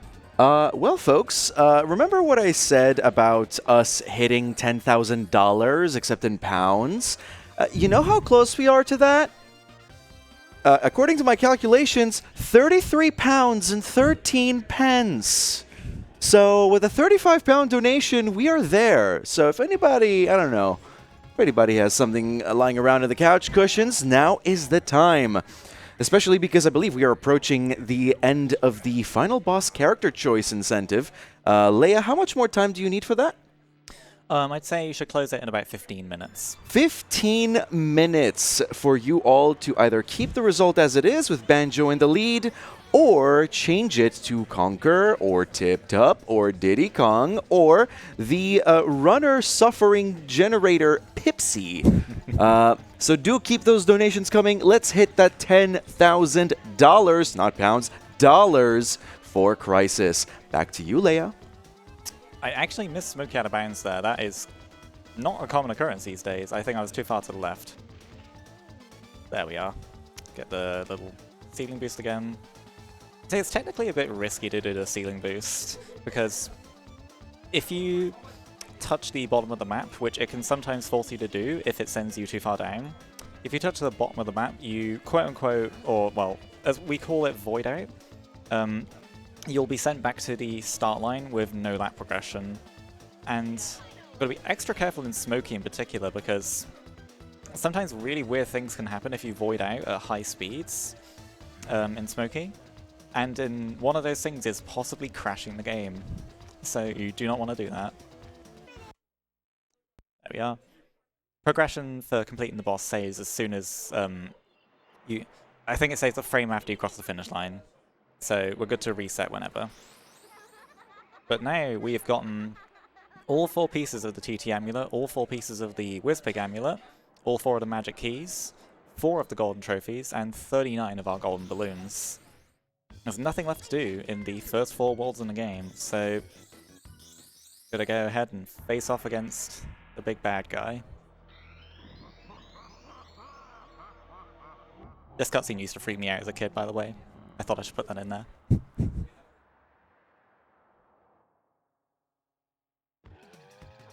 Oh, forgot where Taj was. Go ahead and switch to Plane Challenge, where we're actually going to a bit faster to exit out of Plane Challenge here.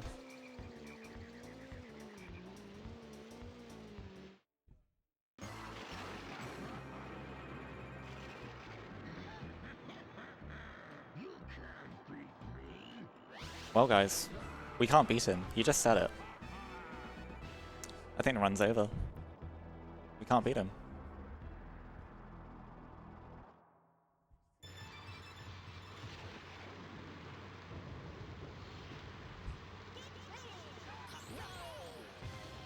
Welcome to the stuff of childhood nightmares and also the laggiest race in the game. This is the only race in the run where, especially with music on, we are going to be hitting a consistent 15 FPS.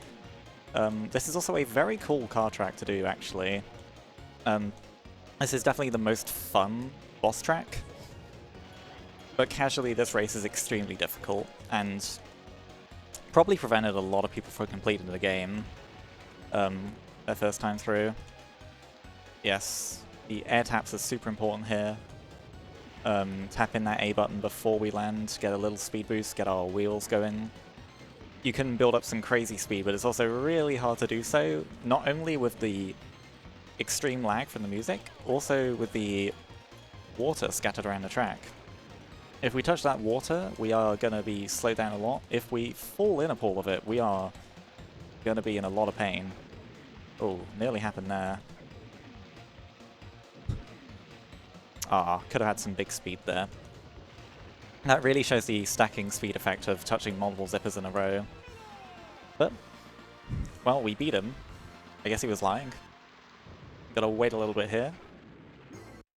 He throws a little tantrum after we beat him. And as soon as that cutscene starts, then we can reset. Do not reset as soon as you cross the line in Whizpig.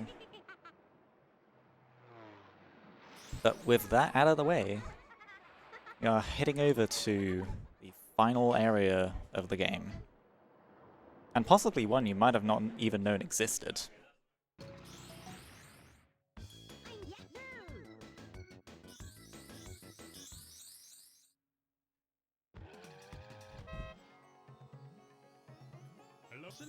We did do our last hover race a little bit ago with Boulder Canyon coins. However, hover does get one last shout out in this run, being what we use for the overworld movement in this last segment. Cat jams in chat, by the way. This is the best soundtrack. It's at a lighthouse. It wasn't actually a lighthouse. By touching the trophy sign, after getting all 4 golden trophies and beating Whizpig, we find out it's actually a rocket. Going off into going even further beyond. Welcome to Future Funland, the secret final world of the game, and commonly agreed upon to be the hardest world as well. And especially this track. This track is considered by many to be the single hardest track in the game, Space Dust Alley. It's just a really tough inbounds plane track. There is an out-of-bounds here, but it is exceedingly difficult. Definitely not RTA viable. It's only used in individual level time trials at the moment. And even then, it was considered tasks only until about 2022. But yeah, this is just a pure skill plane track. No funny out-of-bounds shenanigans here.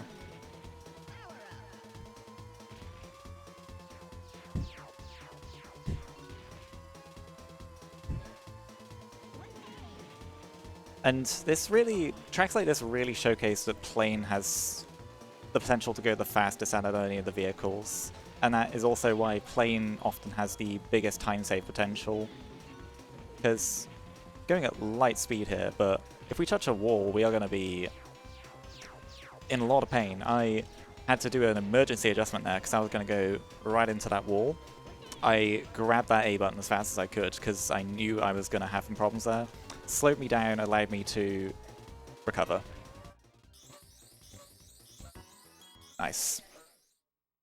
So much like Dragon Forest, when we got the Dragon Plane routing, we're resetting rather than going back to the lobby here. In Dragon Forest, we did that because we had already beaten Smoky 1. In Future Funland, we do that because there's actually no mid-boss in Future Funland.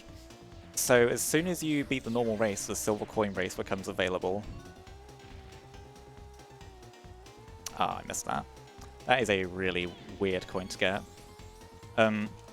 Yeah. So, if we're lucky, we will... Well, no, not lucky, it's skill.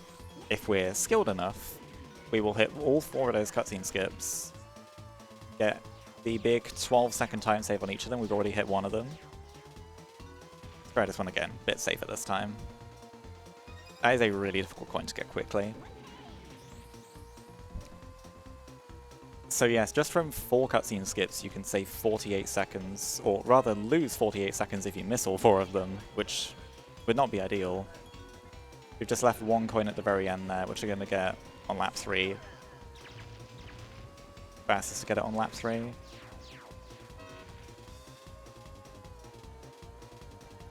Oh. Zipper hitboxes can be a little weird sometimes. Also, that last cave section is one of the few cases where we're actually kind of forced to A-tap in playing. Back to the lobby that time, because there's nothing else for us in Space Dust Alley. We're actually kind of forced to A-tap in that cave section, because there's no convenient way for us to barrel roll. Back to the cat jam music. This is probably the fan favorite track in Future Funland. It's pretty fun speedrunning as well, but it's also... we had Lag Village earlier. This is Lag Caverns. Also, we got 2 loop-de-loops here. You can do some things that is loop-de-loops. Don't worry about why I crashed into that wall. That's a surprise tool that will help us later.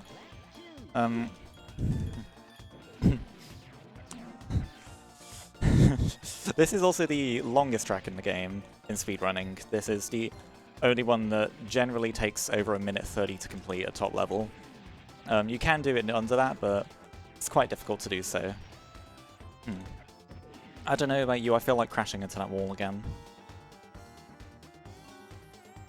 I guess you could say, it's a surprise tool that will help us later, haha! I went back there to set it up a little bit, but didn't quite get it. Trust me, I'm cooking. See if I get it one last time.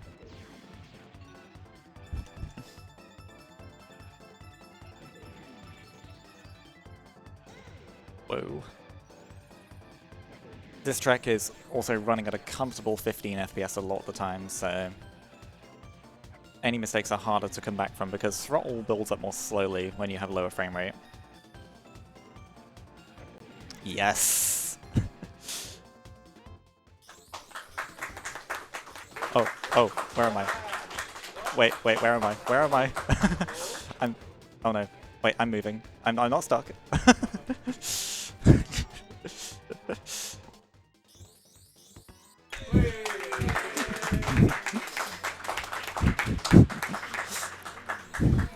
Yes, that is the secret out of bounds in a car track, confusingly enough. If you crash into the start of the loop boost there at pretty much a 90-degree angle, you can kind of get the loop boost but also fall off the loop at the same time, and that basically sends you falling through the out of bounds. The loop boost pretty much lasts until you get out of range of the loop, and that can send us flying over the finish line. And yeah, weird things can happen. It's very hard to hit a cutscene skip while doing that, and in that case especially I landed a little weirdly, so a little messy, but I'm glad I got that.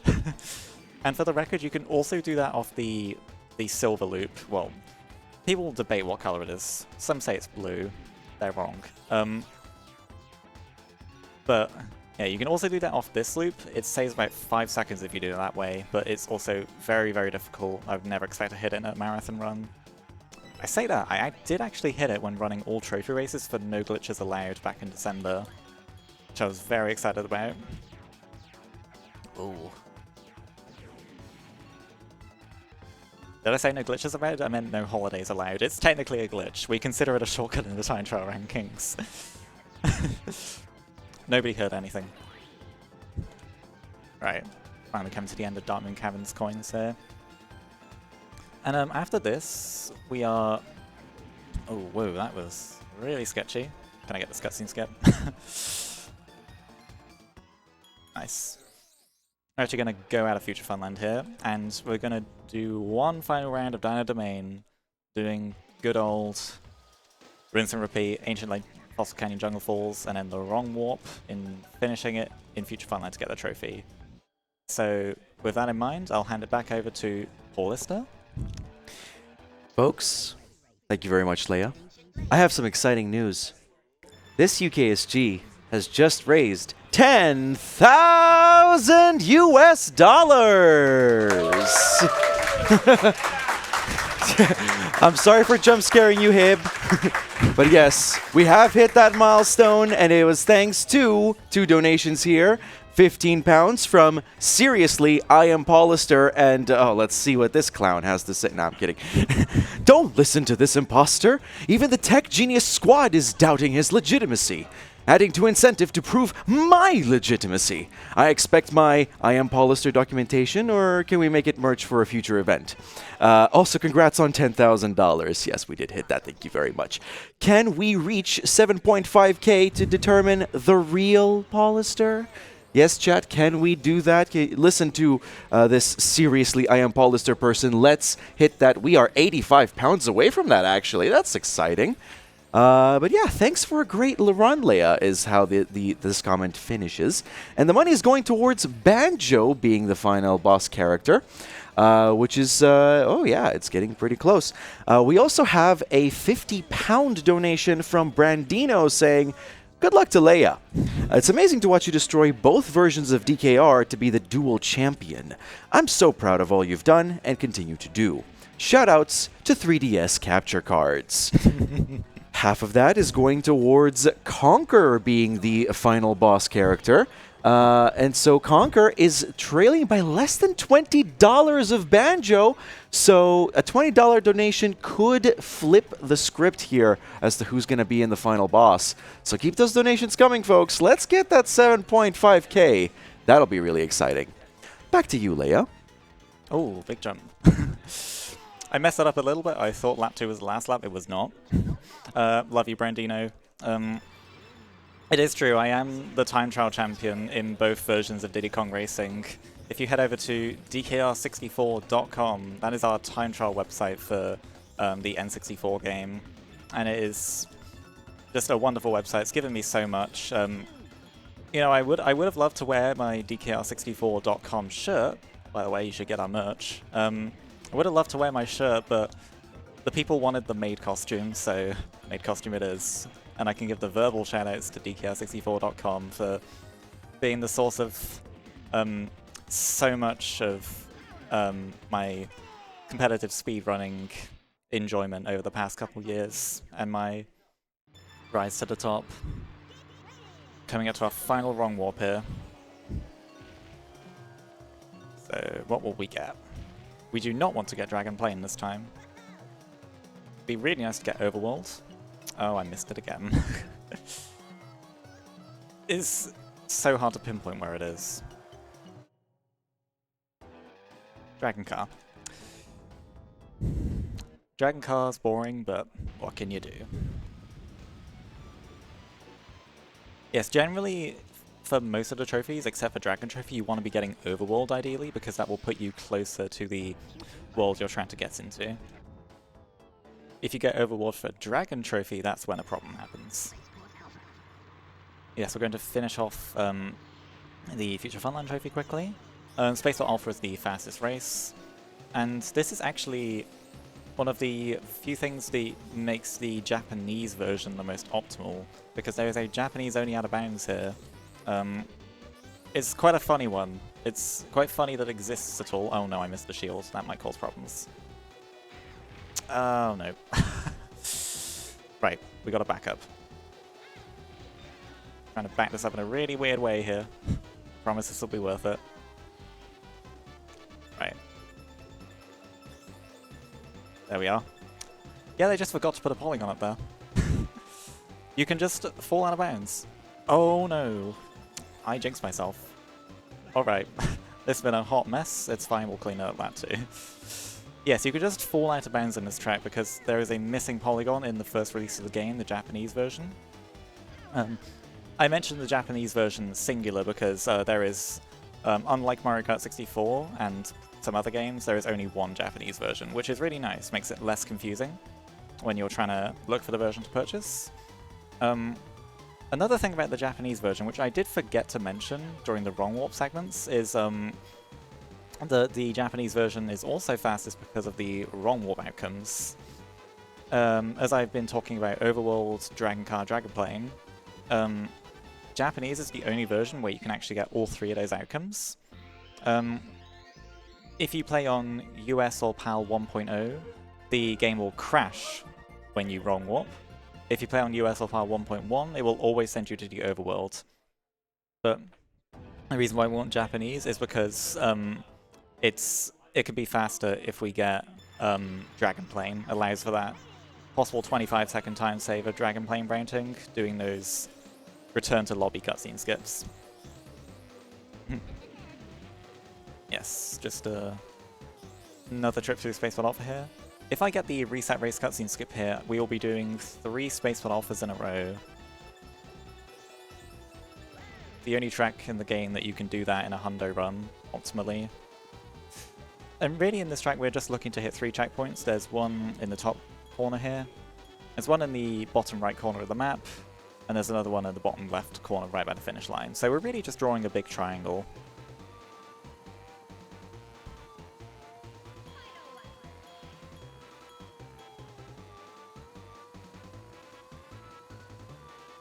And like Wimble Plains and Hot Tub Volcano, we're going to go back in a little bit.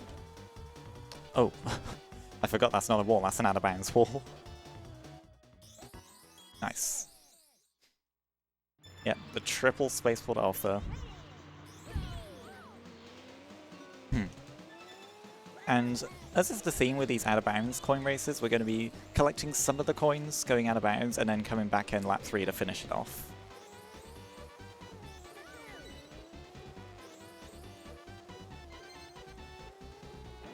Oh no. Missed the shield again. No problems, please. Thank you. Those lasers can be really scary if you don't have a shield. The other thing about this track is that in these coin races out of bounds, you tend to have less bananas overall. Hot Top Volcano is the exception. You can pick up a lot more bananas in the coin race in that one, but Space One Alpha, we're restricted to 6-ish. I'm gonna go back in around about here. There's this coin. There's this coin. And this one. Oh, wanted that balloon. Hold A for the ending. Almost a sub 110 there. Nice. Right, coming up to our final 2 races here before the final boss. This is our last track, Star City. We're going to be doing the normal one, then in the coins, and then... yeah, not much to go from there.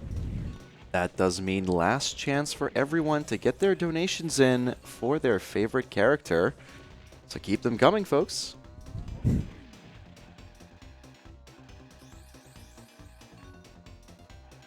This is quite a tricky card track, for sure, to end the run with. Definitely choke this one a bit if you have nerves, but this is one of the more consistent tracks. Sure, just very difficult. If you fall off this bridge, please try to not do that, because that will lose a lot of time. In the DS version, there is a little tunnel on the bottom, which is actually faster to go in. Oh, how did I not hit that? There's a little tunnel at the bottom if you fall off the bridge in the DS version. It's actually faster to go through it in all 3 vehicles. But in DKR64, yeah, you gotta not fall off that bridge. It can be a bit of a challenge to stay on it as you know, learn to build up more speed from the zippers and whatnot. And this city section is really zigzaggy as well. And it's not a fun time if you get some CPU traps placed in there. Nice, got 4 out of 4 reset race cutscene skips. This is our final race. Final chance for someone to drop £500 on Pipsy. And take us to 8K? I would love that. Anyone? Anyone? Okay.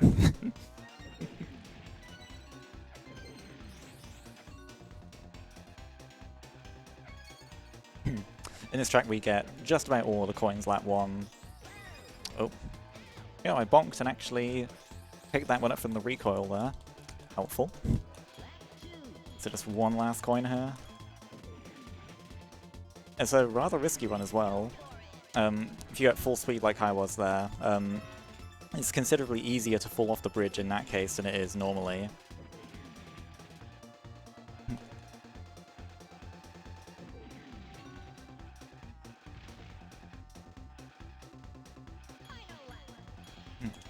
Going to our final lap here. That was a good one.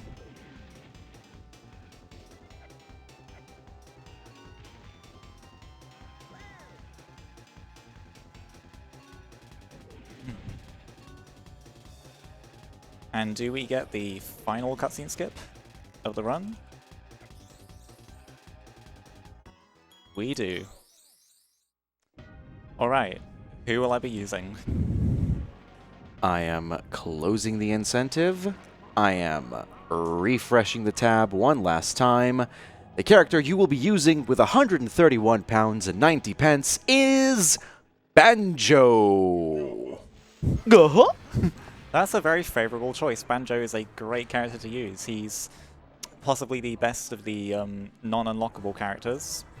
So yeah, I'm very thankful to everyone who made me play Banjo. It's a little cutscene here, but as soon as I can, I will menu out of this and pick Banjo. Should have exited game there. Oh, there he is. You never remember where they are on the character select screen. You always go for TT.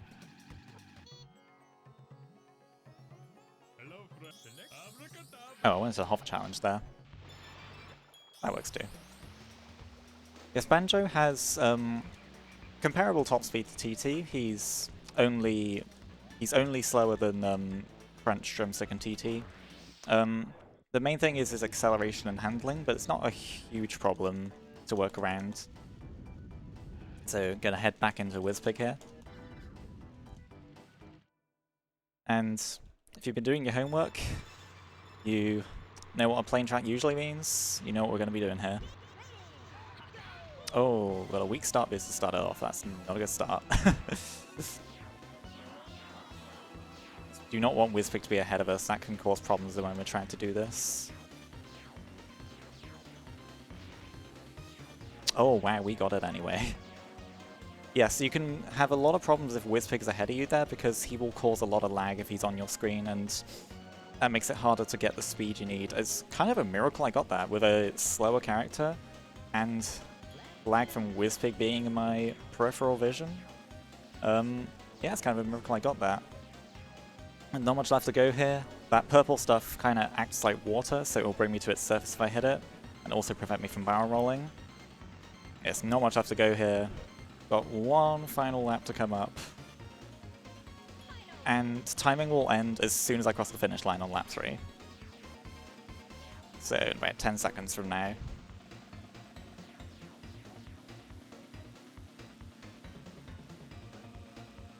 Coming from the last turn.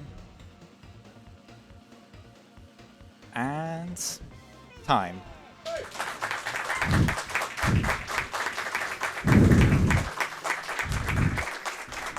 GG. GG. You know what, that is a lot better than I expected to get. Considering I had to switch characters right at the end, that would be close to a sub 150 if I had continued as TT, and really a sub 150 would be a really solid time, so no, I'm very, very happy with that. I think I hit at least 32-ish cutscene skips out of 40, which is really good for me. I tend to struggle with cutscene skips a little bit. I'm lost for words, I don't know what to say. I guess I'll just start by shouting out the entire DKR community. It is, as I mentioned earlier, my absolute favorite community to be a part of. It was an honor to meet Mr. Ponytail and Andy Panther in person at last ESA. I also want to shout out, I'll run a list of names off that I can remember, but I'm definitely going to forget people, and I'm sorry in advance. Trident Tail Giz, Kavess Asbo, Abayo, Sweener, Brian Dino, Nordic, oh gosh, I'm already forgetting people, I'm very sorry. Everyone else who has just helped make this community the best place it can be. I'm really thankful for you allowing me to helping me to learn the game over the past just under 4 years. It's been an honor to do, I believe, the first showcase of this game at the UKSG, and to represent the British community for this game. And with that in mind, I think that is about all from me. So thank you so much for picking me for both of my runs for UKSG. It's been an absolute honor, and all the best to the last run. Amazing stuff. Thank you very much, Leah. That was a very nice run all around. I will leave here with 3 more donations I have to read. Here's £5 from Anonymous saying, I can't tell who the real Polister is. Can we have a third option? Alright, amazing. We also have 10 pounds from Fingers Stay Hand saying, guys, come on, this is a family-friendly stream with such family-friendly games like Grand Theft Auto and Metal Gear Solid. We can't have swearing squirrels take the spotlight. Of course, that money went towards Banjo. And finally, we have £5, force a habit, from Prometheus saying, Scanmy is going to want to hear this, Bumpa! Amazing stuff. Let's go to intermission and set up for the last run of the event. Metal Gear Solid 3 Snake Eater. Keep donating for that amazing incentive. Let's run some ads. We'll be right back. Don't go anywhere.